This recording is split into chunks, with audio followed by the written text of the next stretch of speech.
Afternoon, everybody. Welcome to Webby Sports Roundup here on a beautiful Friday afternoon. It's very, very cloudy today, but it's still very, very muggy and very, very warm.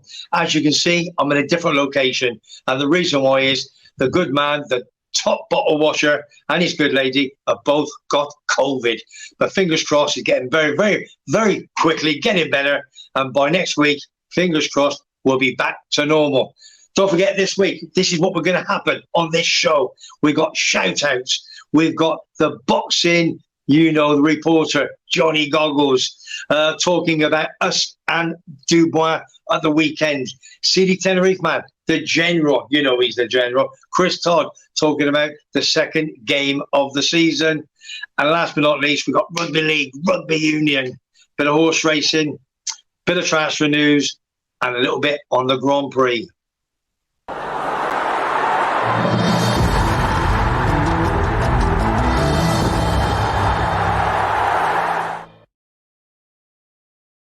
Welcome back. As you know, we always start with the rugby league fixtures. 4 wins this week was Salford, St Helens, Castleford, Wigan, Leeds, and the leaders, Catalans. They're invincible at this moment in time.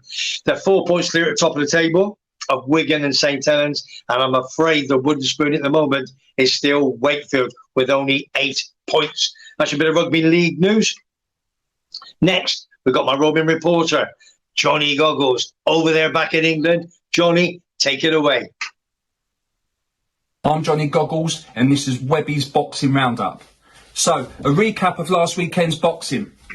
Friday, we had Dennis McCann take on the Romanian ACCOUT Baluta for the vacant WBO Intercontinental Super Bantamweight title at the home of British boxing, York Hall, Bethnal Green. This was an all-out war. Both boxers landing big punches, and it could have gone either way. In the 7th round, after a clash of heads, the southpaw McCann came away with a nasty cut on the forehead, after which Baluta really stepped up, rocking McCann a few times. In the 8th round, Baluta was floored by what looked like a counter uppercut, but was ruled as a slip by the ref. The 9th round, Baluta was really stepping it up. McCann was hampered by his vision due to the amount of blood pouring down from his forehead. And that's when the ref stopped the bout. As the ref stopped the fight, due to an accidental clash of heads, it had to go to the judges' scorecards. And the judges scored it as a draw. In my opinion, it was McCann's toughest bout yet, and Baluta was very unlucky not to get the win. Saturday, we had the 2020 Olympic gold medalist Galal Yafai taking on Tommy Frank at the Utilita Arena, Birmingham. And if you blinked, you would have missed it. Yafai flooring Frank in the first 30 seconds of the first round, and then Frank's corner throwing the towel in a minute later. And I'll tell you what, Yafai is some lad, showing the amateur pedigree and why he won an Olympic gold medal. Now this week's boxing card, a big one coming from Poland. Saturday, Alexander Usyk versus Daniel Dubois for the WBO, WBA Super, IBF and ring heavyweight titles.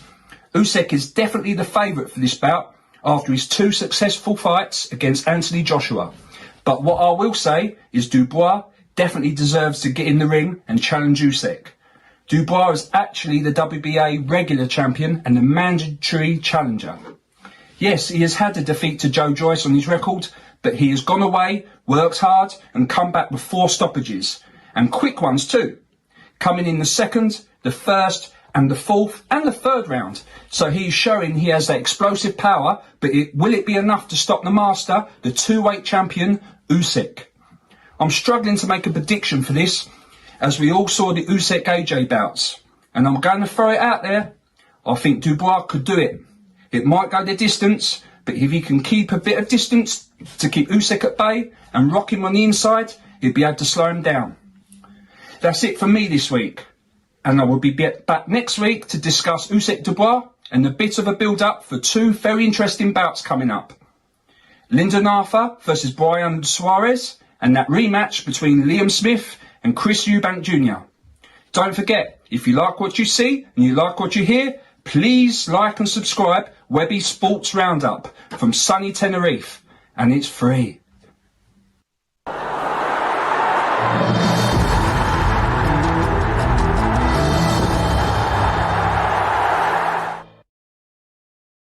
Cheers, Johnny. Absolutely fantastic. Listen, what he said about Usyk and Dubois.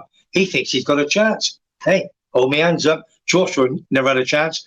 Usyk, well, listen, it's going to be a great fight. I'll be watching it Saturday night in my house. Right, Johnny, thanks for that. See you next week. Right, next thing, what you've all been waiting for, horse racing.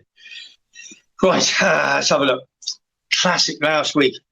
Pat Dobbs gave it an awful ride. He dwelt out the stalls. It finished fourth. We did say a little bit of an each way. It was 8-1, 7 6s. A lot of bookmakers gave first four. So if you had a little bit each way, you got your money back and a small bit of profit. So Lee Sobot, absolutely superb with the 3 winners on the bench the 3 weeks before. So he is absolutely flying. This week, he loves the favourites, you know. He's gone again for Sweet William. We've had it twice before. Lee, get in there, my son. York, 335. It's the Ebor. It's the big one. So get on it, Sweet William. Be lucky. Now, what we're going to do, a little bit of rugby union. You know the World Cup in France kicks off in a couple of weeks' time. England take on Fiji tomorrow afternoon at 3:15. It's the last game before the World Cup. Borthwick, I don't know, to be honest with you, if he knows his best 15. He's done another big change. 9 changes this week. Unbelievable. So the first game, England-Argentina, September the 9th at 8 p.m. Especially with Owen Farrell, misses the start of the World Cup, obviously with that little bit of problem we had a couple of weeks ago. So I can't see it. I can't see England doing any good in the World Cup, but you never know, do you? They all change overnight in a World Cup 2 weeks kickoff. Right, back to football. You know, the main man, CD Tenerife, #1, is the general. Let's talk about, well, he will talk about what happened last weekend. Go on, Toddy, give it to him. WEBBY'S Sports Roundup. Quick update on our local team, CD Tenerife, and these really are special times, a dawning of a new era. So 2 wins out of 2, and top of the league. It doesn't matter at this time of year, of course, but everything's going well. If you wish to enjoy yourself, get yourself to the Eliodoro this Saturday at 6 o'clock for the game against Zaragoza. It's going to be a cracker.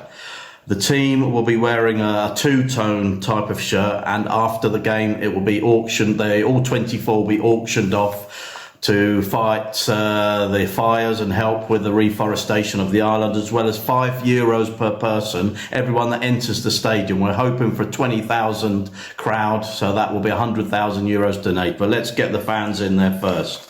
The club just could not sit around and do nothing, and this is a great gesture by them to help out. I just hope it's not too hot at 6 o'clock, but a good crowd is expected. Despite Santa Cruz being like a ghost town at this time of year in August, 20,000 is possible. So let's see that happen, hopefully.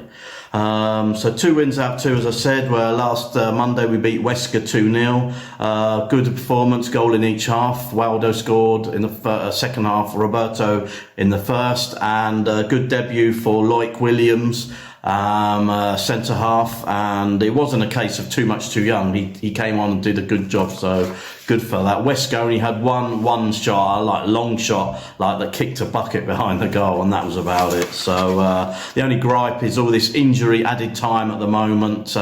It's getting a bit ridiculous, 6, 7, 8 minutes.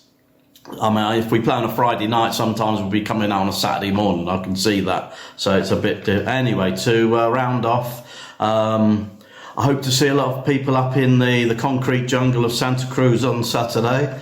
And lastly, a message to you from Webby. Subscribe, it's free. You know it makes sense. Vamos Tenerife, let's keep the good run going. Vamos.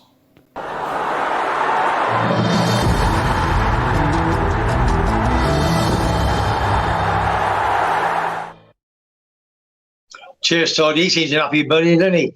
He's like a kid with sand on the beach, isn't he? Toddy, come on, son. You got to boom it up, my boy. Vamos, which means come on, Tenerife. See if we can get 3 wins on the bounce. Okay, right. As you see behind me, I just thought I'd bring my big comedy shirt out. My pal Dave Percival got that a couple of years ago. Look at that. Webby #1. You know it makes sense. We've got the Mackhams tomorrow at home, 3 o'clock. Let's have a big house. Let's have another 3 points. We're flying at the moment. So good luck to the Sky Blue Army boys. A little bit of Grand Prix news. Again, they're in Holland this weekend. I find it a bit boring, to tell you the truth now. This Verstappen of Holland is the main man. Nobody can get close to him. Even Perez said in one of his conferences this week, he said he's just boring himself because he goes out in front and you can't catch him, can he? They've obviously got the best car in the land, that's for sure. And it's impossible to beat him. Right, there's your sport news. One bit of transfer news. I'm not going to bore you with all this transfer news. There's 1 or 2 things been happening. But I read today and yesterday, Mo Salah, can you believe it? They're looking to take him on the gravy train over to Saudi Arabia to pay him something like 1.4 million pounds per week. Unbelievable. Is that going to happen? To make him the highest paid player in the world. Better than Messi, better than Ronaldo, Neymar, all of them. Is it going to happen? What they're saying is it's up to him. If he wants to go, he can go. But I don't think so. Personally, I don't think so. It's too much money. So there's a bit of transfer news. Right, let's have a look now. 1 or 2 shout-outs to finish the show off today. Saw Big Steve last night. He's a massive Everton fan. He said, Webby, do me a favour. Give a big shout-out on your show tomorrow, which I am. Got a lovely young lady called Rachel. Steve, he's an Everton Swindon fan. Swindon, don't forget, played Wrexham last week. Drew 5-all. They were 5-3 up, 4-1 up away from home. Ben Foster, boom, put his P45 in. That's it. Made a bit of a mockery, didn't they, in the racecourse round last week? Anyway, he said, Everton, will they stay up? Will they don't? All he said to me, Webby, tell your viewers, believe. That's the Toffees. You've got a new stand to go to very, very soon. You can't come in the championship with commentary because we got a chance of going up. So for you, Steve, the painter, CAIXESBBXXX, there's your message, big man. Top boy, top boy. Right. And a message from Kirsty this week is what? She's the good lady of Mark who owns the Palms Bar in San Eugenio Alto. Now, what's happening there? There is a collection point for water, snacks, etc. for the firefighters of Tenerife. They're all volunteers, okay? In the north, as you know, all the fires, there was nothing in the south. We're all getting lots of people that live here, lots of messages. Is anything happening to you? No, because we don't have the fires in the south because there's not forest in the north. So in the north, there's been no fatalities, as we know, fingers crossed, but the firefighters, they are all volunteers. So if you are about, have a look at behind me on my left-hand side, and you can see if you want to drop in some water, snacks, or anything for the firefighters, they do it volunteer. So well done, absolutely superb to the volunteers, the bomberos of Tenerife. Right. Last but not least, the big shout-outs to my sponsors and my donators. As we all know, I'm doing big charity for F.A.C.T, fighting against cancer in Tenerife. And I've asked 1 or 2 businesses, and to be honest with you, they've been superb. They said, Webby, tell me what to do. Pass the bank over, bank at CAIXESBBXXX. They've gone bang, bang, bang. Put stacks of money in. Absolutely. As you see down there, you've got Mark of Hops and Great. You've got Beer House. You've got Dan Riley, the builder from CAIXESBBXXX. Listen, there's too many to name. But all you got to do, look on that. And if you look below, there's 13 items to bid for. Sporting memorabilia. That's going to be on there until the end of September. Various bids are on there at the moment. There's a lot more to come, I believe. But I think what you're doing, you're waiting the last 2 weeks. Every penny goes to F.A.C.T. Okay? So what you got to do, get your fingers, do the walking, get on your computer. There's some phenomenal stuff, as you know. There's a Frankie Dettori signed photo. There's a Rocket Ronnie O'Sullivan signed photo. It's in frame. Looks phenomenal. There's also, what else is there? Rocket Ronnie O'Sullivan snooker cue. There's a cap donated by Alan, who's got his own vlog up there in Scotland. Cap signed by Stenton, who won the 2016 European Open. Signed. Phenomenal. And there's other bits. I think Rigger, big Leeds fan, he brought us over a Leeds United football. Make a bid, please. You know it makes sense. And it's just for a fact. Fighting against cancer in Tenerife. And I've got 3 sponsored walks, as you know. September the 12th. October's not a date yet. And November's not a date yet. So we will see how it goes. I've got 20 plus for September. If there's anybody out there that coming over on the jollies, that wants to join me, please do. September the 12th. I think you know what happens. You email Tim. Now listen, this is the email address that you can check on the sponsors. TimothyDowd.com. That way, /Webby, and you'll see all the items. Now, last couple of weeks, there's one big one on the bottom. Paul Gascoigne signed England replica shirt. That is going to go big. We want 500 for that. If we don't get 500, Bosch is staying put. Big Stu Whitehead gave me that. Big Man City fan. So Stu, superb. Thank you very much indeed. All right. So make a bid. You know what makes it? Every penny for fact. Right. That's it now. There's me book.